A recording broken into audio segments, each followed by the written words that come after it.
जिले की हर खबर सबसे पहले आप तक पहुंचाने का वादा। बस।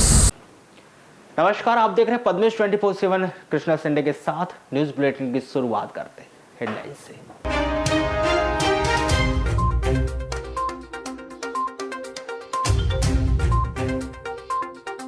स्टीयरिंग फेल होने से खड़ी कचरा गाड़ी सुधारते समय अचानक चल पड़ी, वाहन चालक हुआ घायल, जिला अस्पताल में किया गया भर्ती।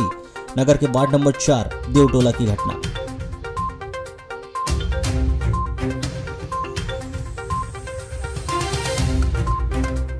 वाराणसी में विद्युत तारों के संपर्क में आने से धू धू कर जला डंपर चालक की करंट में झुलसने से हुई मौत। मामले की पुलिस कर रही जांच।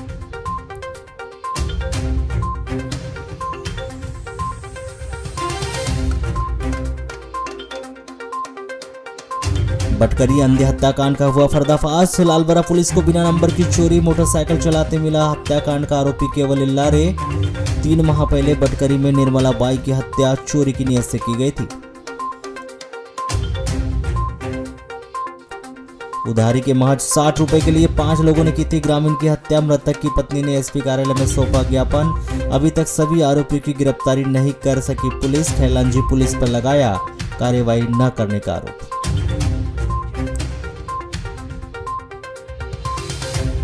मिल रही शिकायतों के आधार पर कलेक्टर ने किया जिला चिकित्सालय का औचक निरीक्षण में पाया डॉक्टरों के द्वारा मरीज को बिना चेक किए ही लिख दिया जाता था जांच के लिए। अधिकारी कर्मचारी को दिए आवश्यक दिशा निर्देश। मत्स्य क्षेत्रीय अधिकारी दुर्गा प्रसाद मनघट्टी का मछुआरों से पैसे लेते वीडियो हुआ वायरल। वीडियो वायरल होते ही मचा हड़कंप। मध्य प्रदेश घीमर मछुआ समाज संगठन ने लगाया भ्रष्टाचार का आरोप। वाराणसी पुलिस ने 3 मई को षड्यंत्र के तहत न्यायालय से गोवंश की सुपुर्दगी, फर्जी खरीदी रसीद पर लेकर धोखाधड़ी करने के दर्ज मामले में 7 गौ तस्करों को गिरफ्तार कर वाराणसी न्यायालय के समक्ष पेश किया गया, जहां से न्यायालय ने सभी को जेल भेज दिया। बताया जा रहा है कि उक्त प्रकरण में करीब 37 आरोपी बनाए गए थे, जिनमें 23 आरोपियों को पूर्व में पुलिस ने गिरफ्तार कर न्यायालय में भेज दिया था, जिसमें 15 आरोपी फरार थे, जिनमें 7 आरोपियों को पुलिस ने गिरफ्तार कर न्यायालय के समक्ष पेश किया। वहीं 7 आरोपी अभी भी फरार बताया जा रहा है, जिनकी सरगर्मी से पतासाजी की जा रही है। उक्त फर्जीवाड़े के विषय में लेकर गौशाला व्यवस्थापक विनोद संचेती के द्वारा वर्ष 2019 में एक लिखित शिकायत पुलिस अधीक्षक को दर्ज की गई थी, जिसमें जांच के उपरांत वर्ष 2022 में अपराध दर्ज किया गया था। उक्त प्रकरण में वाराणसी पुलिस ने संतोष पिता बालकदास पटले उम्र 34 वर्ष, दुर्गा प्रसाद पिता सोवेलाल बिसेन उम्र 45 वर्ष, युवराज पिता परमदास पटले उम्र 38 वर्ष, सुरेश पिता रामचरण मोहबे उम्र 46 वर्ष, तुलसीराम पिता झाड़ूदास बांगड़े 27 वर्ष, शोभाराम पिता झाड़ूलाल बांगड़े उम्र 35 वर्ष, सभी निवासी ग्राम पंचायत खंडवा थाना वाराणसी। नंदकिशोर पिता मुन्नालाल चौरे 35 वर्ष, वार्ड नंबर 8 चंदोरी वाराणसी।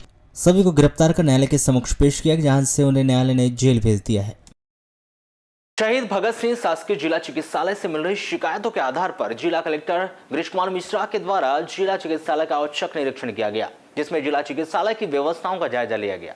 साथ ही ब्लड बैंक की व्यवस्थाओं को ऑनलाइन किए जाने की भी बात कही गई और डॉक्टरों के द्वारा मरीजों को बिना चेक किए ही उनके जांच के लिए लिख दिया जा रहा था, उस पर फिर डॉक्टरों को समझाइश दी गई।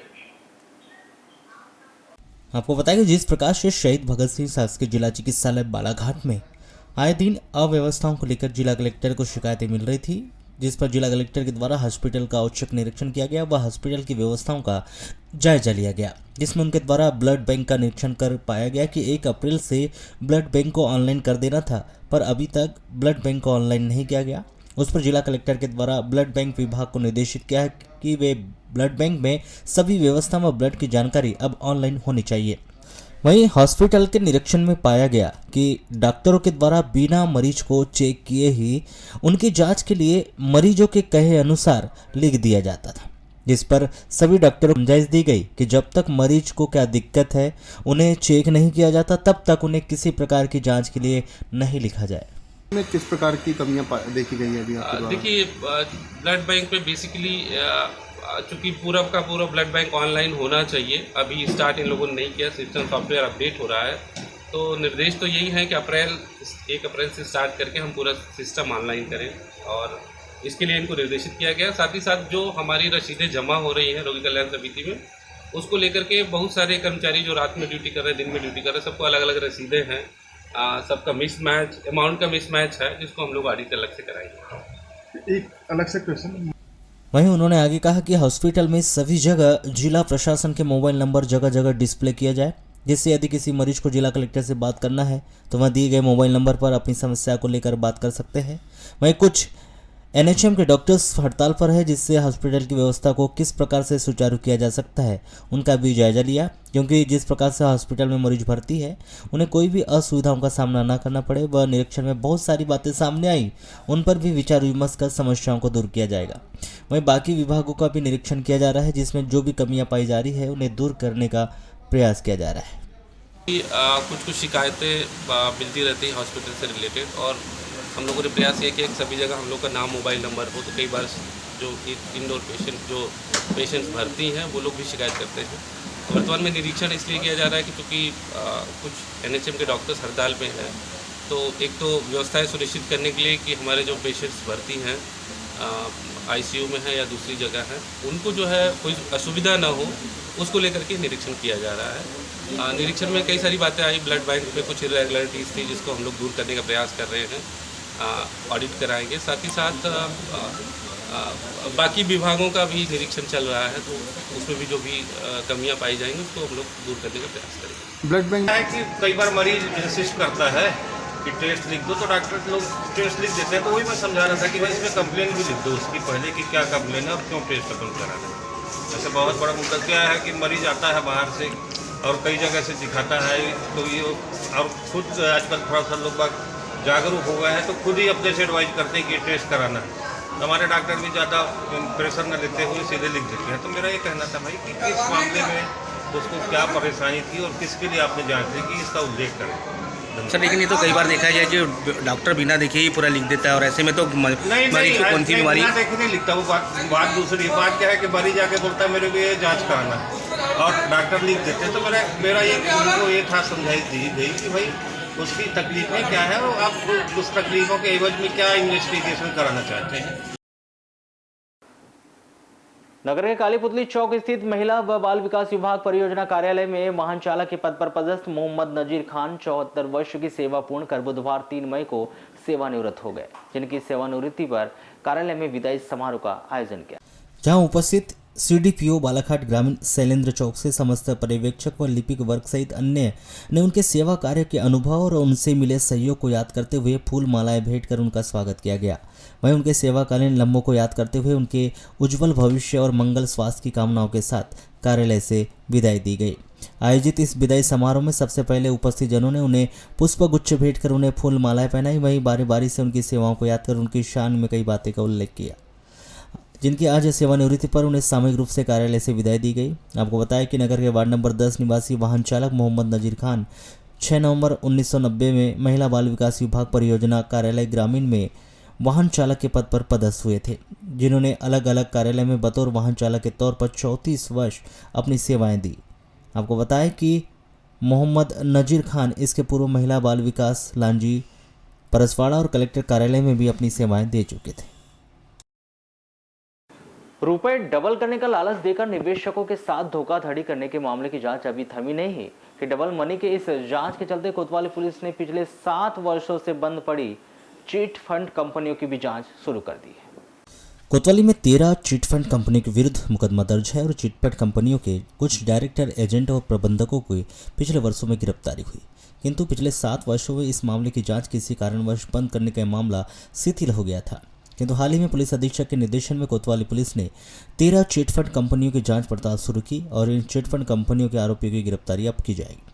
सन 2015-16 में बालाघाट नगर के केसर प्लाजा कॉम्प्लेक्स के अलावा नगर के विभिन्न स्थानों पर 13 कंपनियां संचालित की गई थी, जिसमें V group of company, future gold India limited, SPNJ product व development India limited, Nirmal infra home corporation limited, Abhinav building, Bhumi Devkan and aggregate limited company, Sai group of company, JSV developers India limited, Utkal multi credit society, Arya Roop tourism एवं resort company, अभिनव प्रयास बीमा company, Janshree Bima Yojana, Belkin India company, fortune great company, एवं miracle jewellers limited Jaipur Rajasthan शामिल है। यह कंपनियां निवेशकों की जमा पूंजी न देकर गायब हो गई। निवेशकों के द्वारा की गई रिपोर्ट पर कंपनी के डायरेक्टर, मैनेजर सहित अन्य लोगों के विरुद्ध धारा 440, धारा 420 के तहत price cheats money circulation act के अलावा धारा 6 निवेशकों के हितों के संरक्षण अधिनियम 2000 के तहत कोतवाली में मुकदमा दर्ज किया गया था। कोतवाली में मुकदमा दर्ज किया गया है। एक कंपनी में करीब आधा दर्जन से अधिक आरोपी बनाए गए हैं। सभी कंपनियां अलग अलग राज्य की है, जो सन 2015 के 10 वर्ष पूर्व बालाघाट नगर में पैर पसारी हुई थी। इन वर्षों में रियल एस्टेट के नाम पर रजिस्टर्ड इन कंपनियों ने बैंकिंग का काम करते हुए एजेंटों के माध्यम से निवेशकों से लाखों करोड़ों रुपए कंपनी में जमा करवाए और सन 2014-15 के बीच ये कंपनी RBI से रजिस्टर्ड नहीं होने पर बंद कर दी गई, जिसके बाद ये कंपनी निवेशकों का जमा रुपया वापस नहीं कर पाई। मुकदमा दर्ज होने के बाद 15-16 में इस कंपनियों के कुछ डायरेक्टर एजेंटों की गिरफ्तारी की हुई, परंतु उसके बाद कंपनी की जांच बंद कर दी गई थी। किंतु कोतवाली पुलिस ने 13 चिटफंड कंपनियां जिनके विरुद्ध मुकदमा दर्ज है उसकी जांच पड़ताल शुरू की है। इन चिटफंड कंपनियों के डायरेक्टर, मैनेजर सहित अन्य आरोपियों की गिरफ्तारी भी अब की जाएगी।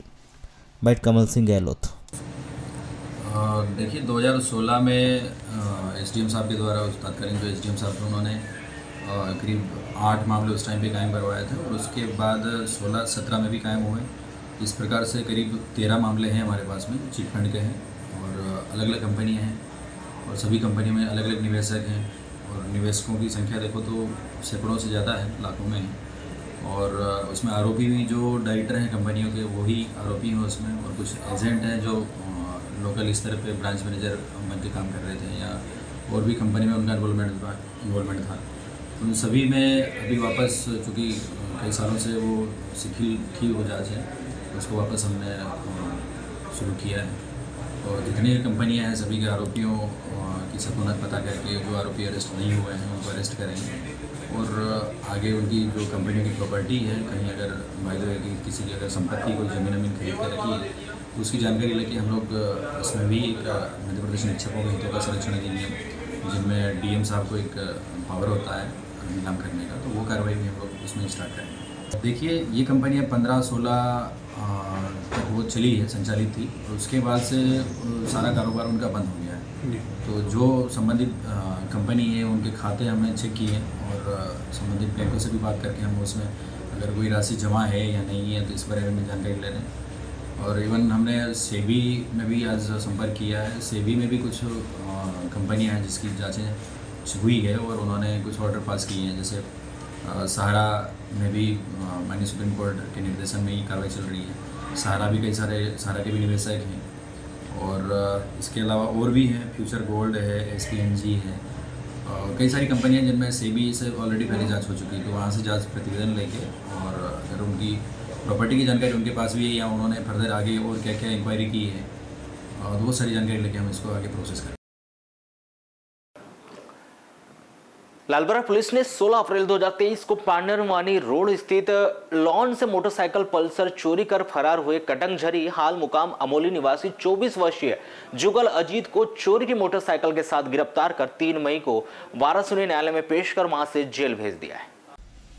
प्राप्त जानकारी के अनुसार लालबरा पुलिस को 3 मई को मुखबिर से सूचना मिली थी कि एक व्यक्ति चोरी की मोटरसाइकिल पल्सर से लालबरा से अमोली की ओर जा रहा है, जिसके बाद थाना प्रभारी अमित भावसार के निर्देश पर पुलिसकर्मी मुखबिर के बताए हुए स्थान की ओर गए, जिन्हें मुखबिर के बताए हुए अनुसार हुलिया का एक व्यक्ति मोटरसाइकिल से अमोली की ओर आते दिखाई दिया, जिसे घेराबंदी कर पकड़ा गया। जिसके बाद पुलिस ने उसका नाम पूछा तो अपना नाम जुगल पिता राम प्रसाद अजीत उम्र 24 वर्ष ग्राम अमोली बताया गया। मोटरसाइकिल के दस्तावेज मांगे गए परंतु उनके पास कोई दस्तावेज नहीं थे, जिसके बाद युवक को थाना लाकर कड़ाई से पूछताछ की गई, जिसने पुलिस को बताया कि 18 अप्रैल 2022 की रात्रि में साई मैरिज लॉन लालबरा के सामने पार्किंग से MP 50 MA 3688 क्रमांक पल्सर मोटरसाइकिल चोरी करना स्वीकार किया। आरोपी युवक ग्राम कटंगझरी हाल मुकाम अमोली निवासी 24 वर्षीय जुगल पिता राम प्रसाद अजीत के खिलाफ भारतीय दंड विधान की धारा 379-201 के तहत मामला पंजीबद्ध कर 3 मई को वाराणसी न्यायालय में पेश कर वहां से जेल भेज दिया है। वाराणसी क्षेत्र के ग्राम पंचायत बुदबुदा में एक व्यक्ति ने अपनी पत्नी के वियोग में फांसी लगाकर अपनी यह लीला समाप्त कर ली। 2 व 3 मई के दरमियानी रात्रि में मृतक का शव उसके घर के पीछे लगे पलास के पेड़ में फांसी पर झूलता हुआ दिखाई दिया।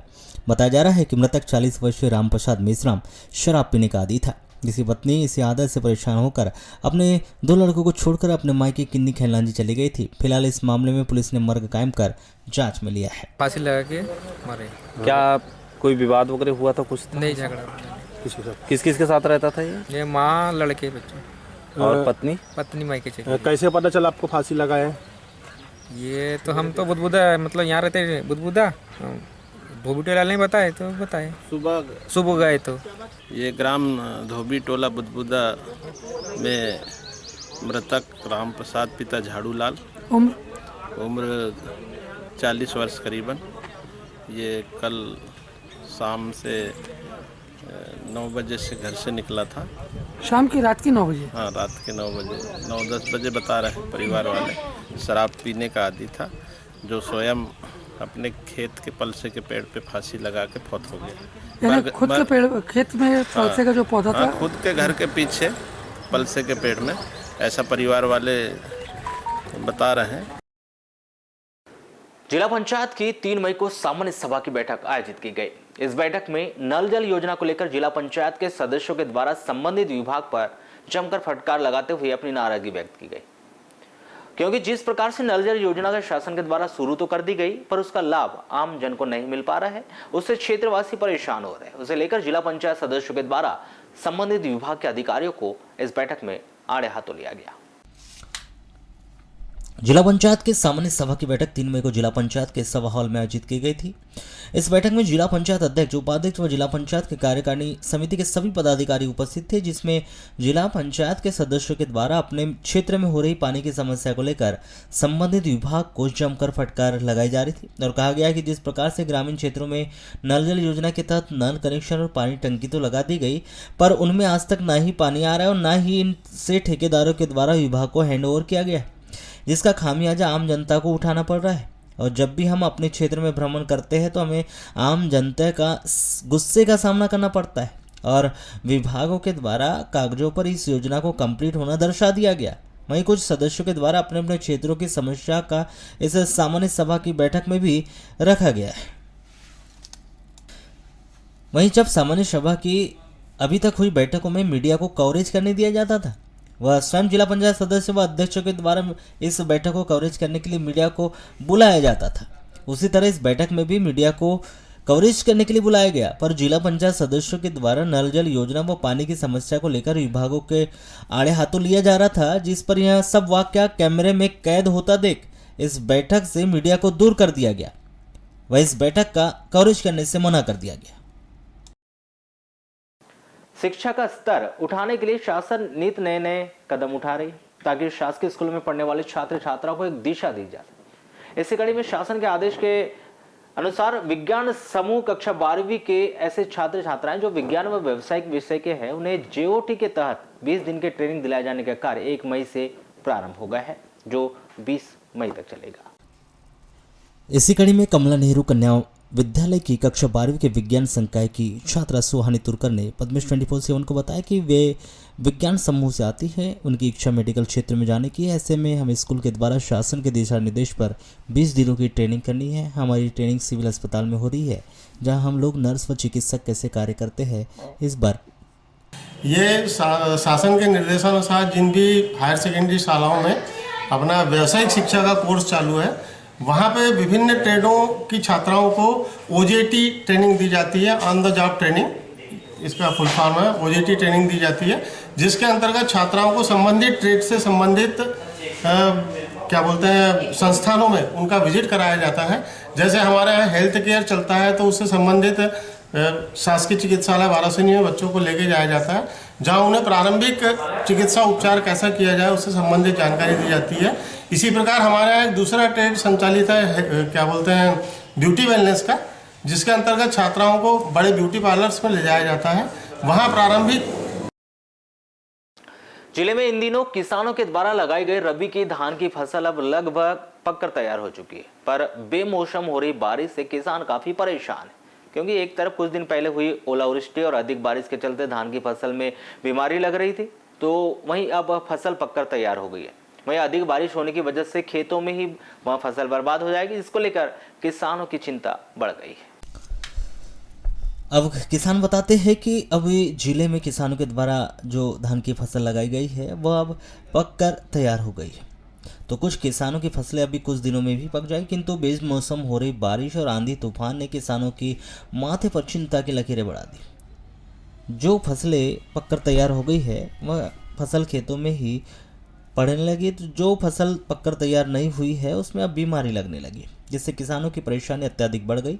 क्योंकि जिस प्रकार किसानों के द्वारा अपनी जमा पूंजी को लगाकर रबी की फसल लगाते हैं और फसल तैयार होकर जब बेमौसम बारिश की वह भेंट चढ़ जाएगी तो किसानों के द्वारा फसल में राशि लगाई गई है वह भी उन्हें नहीं मिल पाए, इसलिए वे चिंतित नजर आ रहे हैं। 15 दिन से बारिश हो रही है, जिससे कि किसानों ने जो हजारों एकड़ में रबी लगाया है, जिससे कि कई किसानों को धान अभी काटने के लिए आ गई है, परंतु बारिश होने से कटाई नहीं हो पा रही है। और कटाई नहीं होने के चक्कर में क्या मौसम में जो खराब है उसके चक्कर में मतलब माहू और बीमारियाँ फैल रही है, जिससे कि धान से खराब हो रही है। धान काटने के लिए पानी गिर जाए से दाना झड़ रहा है सब। कब से मतलब परेशानी बनी है? 1 महीना परेशान। क्या हो रहा है तो अभी? दाना झड़ रहा है, सब नुकसान हो रहा है। क्यों? धान काटने के लिए हवा चलती है, टकराती है बालने के बालने, हवा तूफान आ रही है, दाना झड़ रहा है। क्या लग रहा है कि अभी जैसे जितनी लागत लगाए किसानों को उसका निकलना मुश्किल है। क्या निकलना मुश्किल है? धान निकलना मुश्किल, पानी संकर गया कस करके धान काटेंगे, मशीन भी घुस सकती है। बहुत चल रही है, बेमौसम बारिश हो रही है, इससे फसल में नुकसान हो रही है। कितनी फसलों को नुकसान हो गया होगा अभी इससे? अभी यानी कि अपनी तो 2 एकड़ का है अभी। कितना % नुकसान हुआ? या फिर भी कितना % हो गया होगा, कितने किसानों को नुकसान हुआ होगा? अभी ठीक 50% अभी होगा नुकसान। वहीं इस संबंध में जब कृषि उप संचालक राजेश कोबरागढ़ी से दूरभाष पर चर्चा की गई तो उन्होंने बताया कि 30,000 हेक्टेयर में रबी की फसल किसानों के द्वारा जिले में लगाई गई है। अभी फसलों को पानी की जरूरत है। रही बात बेमौसम बारिश की किसानों की फसल खराब हुई हो, तो अभी तक कोई ऐसी खबर नहीं आई है कि किसी किसान की फसल खराब हुई हो। रहा सवाल बीमारी का, तो किसानों को दवा का छिड़काव करना चाहिए। शासन से ऐसे कोई भी निर्देश जारी नहीं हुए हैं कि जिन किसानों की बारिश से फसलें खराब हुई हो या उनका सर्वे किया जाए। जैसे आदेश आएंगे उसका पालन किया जाएगा। सरस्वती उच्चतर माध्यमिक विद्यालय लांजी में महाकौशल वनांचल शिक्षा सेवा न्यास जबलपुर के द्वारा सरस्वती जनजातीय संस्कार केंद्र के आचार्यों का 7 दिवसीय प्रशिक्षण वर्ग का आयोजन किया जा रहा है। इसी के 6वें दिन प्रशिक्षण प्राप्त कर रहे 55 ग्रामों से आए सरस्वती जनजातीय संस्कार केंद्र जिला बालाघाट के आचार्य के द्वारा दोपहर बाद रैली निकालकर गीत संगीत के साथ स्वच्छता व नशा मुक्ति का संदेश दिया गया। रैली सरस्वती शिशु मंदिर से प्रारंभ होकर सुभाष चौक पहुंची और जहां नशा मुक्ति पर नुक्कड़ नाटक प्रस्तुत करने के उपरांत मेन रोड लंचकाई मंदिर होते हुए वापस सरस्वती शिशु मंदिर पहुंचकर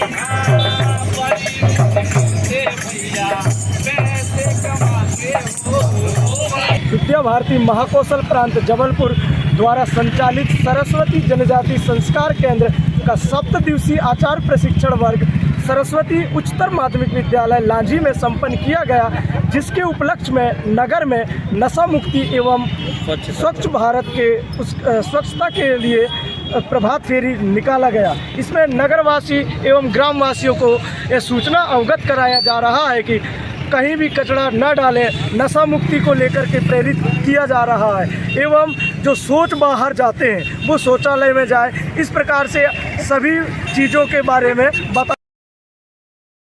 लालबरा नगर मुख्यालय से होकर गुजरे बालाघाट सिवनी हाईवे मार्ग पर स्थित मानपुर के आगे पांगा तालाब की मोड़ाई में वाहनों के तेज गति को धीमी करने के लिए स्पीड ब्रेकर के मार्ग के बीच में बनाया गया था, परंतु सड़क की पटरी का मरम्मत कार्य नहीं किया गया, जिसके कारण स्पीड ब्रेकर के दोनों साइड व अन्य स्थानों पर जानलेवा गड्ढा बन गया, जिससे आवागमन करने वाले लोगों को खासा परेशानियों का सामना करना पड़ रहा है। आपको बता दें कि गर्मी के दिनों में तो जैसे तैसे नागरिकों ने मार्ग पर मौजूद गड्ढों से होकर आवागमन कर दिया, परंतु वर्तमान में जारी बारिश के दौर में पांगा तालाब की मोड़ाई में 3 स्थानों पर बने स्पीड ब्रेकर है, परंतु जब कोई बड़ा वाहन गुजरता है या स्पीड ब्रेकर से बचने के लिए दुपहिया चौपहिया वाहन चालक अपने वाहन पटरी से गुजरते हैं, तो इसके कारण स्पीड ब्रेकर से लगी पटरी के दोनों साइड जानलेवा गड्ढा बन गया है। इन गड्ढों में जमा हो रहे बारिश का पानी मौत को दावत देता नजर आ रहा है, जिससे सबसे अधिक रात्रि के समय इससे परेशान होती, क्योंकि उस स्थान पर अंधेरा रहता है। मार्ग से आवागमन करने वाले ग्रामीणजन व राहगीरों ने जल्द ही गड्ढों का मरम्मत कार्य करवाने की मांग शासन प्रशासन से की है। अभी क्या है, वैसे तो बिन मौसम बरसात हो रही है, लेकिन आजू बाजू बिल्कुल वहाँ पे नाले टाइप के गड्ढे बन गए और दुर्घटना प्रभावित क्षेत्र बन गया है ये। और उन गड्ढों के कारण जो है लोगों को लगता है छोटा सा गड्ढा है, पानी भरा हुआ है उसमें, और जैसे ही जाते हैं तो गड्ढे से जो है गाड़ियाँ फिसल जाती हैं, जिसमें दुर्घटना होती है। अभी बीच में ही 2-3 दिन पहले भी वहाँ पे 2-3 लड़कियाँ लोग फिसल गई थी। आए दिन ये दुर्घटनाएं होती रह रही हैं यहाँ पे। दयनीय स्थिति है। जब ब्रेकर बनाए हैं तो साइड शोल्डर भी नहीं डालने हैं। अभी उसके कारण क्या हो गया कि पूरा दोनों साइड में वाहन जाती है, पूरे गड्ढे हो गए। गड्ढे होने के कारण क्या है, वहाँ पे लाइट व्यवस्था नहीं है, रात्रि में कभी भी बहुत बड़ी दुर्घटना हो सकती है। और ब्रेकर भी जो बना है, शासन प्रशासन से निवेदन करूँगा, ब्रेकर जो मापदंड के हिसाब से बनाए थे, कभी भी मतलब खूब पॉलिश न करें। जिले में हुई बेमौसम बारिश ने नैनपुर मार्ग स्थित मानकोर नदी पर वैकल्पिक व्यवस्था के लिए बनाया गया डायवर्शन का पुल टूट गया है, जिस पर जिला कलेक्टर गिरीश कुमार मिश्रा के द्वारा जानकारी देते हुए बताया गया कि वहां का निरीक्षण किया गया है। वह टेंडर निकालकर पुल को बनाने का कार्य शुरू किया जाएगा, जिसमें अभी कुछ महीने और लग सकते हैं। वह वैकल्पिक व्यवस्था के रूप में जल्द ही कोई न कोई व्यवस्था बनाकर आवागमन शुरू कर दिया जाएगा। जिले में बीते दिनों हुई बेमौसम बारिश से लोगों की मुसीबत तो बढ़ी है, साथ ही नैनपुर मार्ग पर स्थित मानकोर नदी पर बना वैकल्पिक व्यवस्था के लिए बनाया गया डायवर्शन मार्ग पर बना पुल भी टूट गया है, जिससे आवागमन पूरी तरह से अवरुद्ध हो गया है। जिसको लेकर जिला कलेक्टर गिरीश कुमार मिश्रा के द्वारा जानकारी दी गई कि मानकोर नदी पर जो पुल बनाया गया था वह टूटने की जानकारी जैसे ही होने लगी तो उनके द्वारा संबंधित विभाग के एसडीओ को बुलाकर वहां का निरीक्षण किया गया। वहीं संबंधित विभाग से बात कर जो टेंडर लगाया गया है उसमें तेजी से काम किया जाना निश्चित किया रहेगा और वहां से आवागमन बहाल होने में थोड़ा समय तो लगेगा, क्योंकि वहां बड़ा निर्माण कार्य है। वहां निश्चित ही 4 से 6 महीने का समय लगेगा। हो सकता है कि यह कार्य बरसात के बाद ही पूर्ण हो और वैकल्पिक व्यवस्था के लिए कोई ना कोई व्यवस्था बनाकर आवागमन चालू कराया जाएगा। जिस प्रकार से NH 543 बेमौसम बरसात में टूट गया और यहां से आवागमन पूरी तरह से बाधित हो जाने के कारण यहां से कोई भी वाहन नहीं गुजर रहे हैं, जिसके कारण लोगों का आना जाना बंद है। किंतु 3 मई को वैवाहिक कार्यक्रम के चलते यहां से एक दूल्हा और दुल्हन पैदल ही इस टूटे हुए पुल को पार करते हुए देखे गए, जिसमें यहाँ के ग्रामीण बताते हैं कि यहाँ से वाहनों की आवाजाही नहीं होने की वजह से दूल्हा दुल्हन को इस पुल से पैदल चलकर ही जाना पड़ा, जबकि जिला प्रशासन के द्वारा अभी तक यहाँ से आने जाने की वैकल्पिक व्यवस्था नहीं की गई, जिस कारण लोगों को जान जोखिम में डालकर यहाँ से आना जाना पड़ रहा है। वहीं कुछ लोगों को अत्यंतिक आवश्यक जाना है तो वो यहाँ से पैदल चलकर आना जाना कर रहे हैं, वहीं कुछ लोग दोपहिया वाहन को यहाँ से ढकेल कर पार हो रहे हैं। ऐसे में कोई बड़ा हादसा होने की भी संभावना बनी रहती है।